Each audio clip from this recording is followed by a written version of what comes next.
Bawat desisyon may kapalit. May gusto lang akong i-share sa inyo mga tol.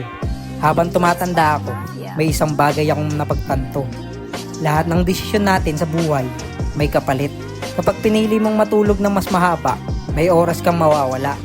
Kapag pinili mong magtrabaho, may pagod kang mararamdaman. Kapag pinili mong mag-ipon, may mga bagay kang hindi mo na mabibili.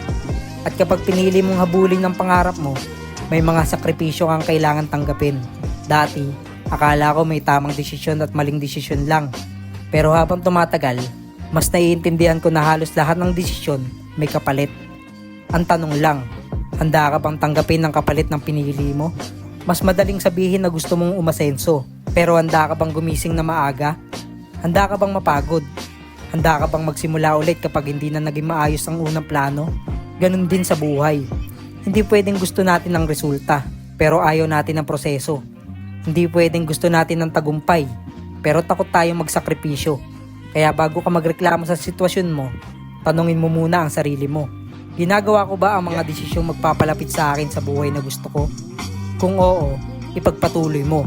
Kung hindi, hindi pa huli ang lahat para baguhin ng direksyon. Kasi ang kinabukasan natin, hindi lang nabubuo sa isang malaking desisyon. Nabubuo ito sa maliliit na desisyong ginagawa natin araw-araw. Yung pagpili mong bumangon, yung pagpili mong maging tapat, yung pagpili mong matuto, yung pagpili mong huwag sumuko. Sa huli mga tol, hindi ang swerte ang magdidikta ng magiging buhay mo, kundi ang mga desisyong inuulit-ulit mong gawin araw-araw.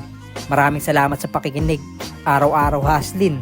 Piliin ang tamang desisyon ngayon para mas magaan ang bukas. Kung gusto niyo sumabay sa journey ko, follow niyo lang po ako. Kita-kits po tayo sa susunod na episode. Mag-iingat po kayo palagi. Stay positive.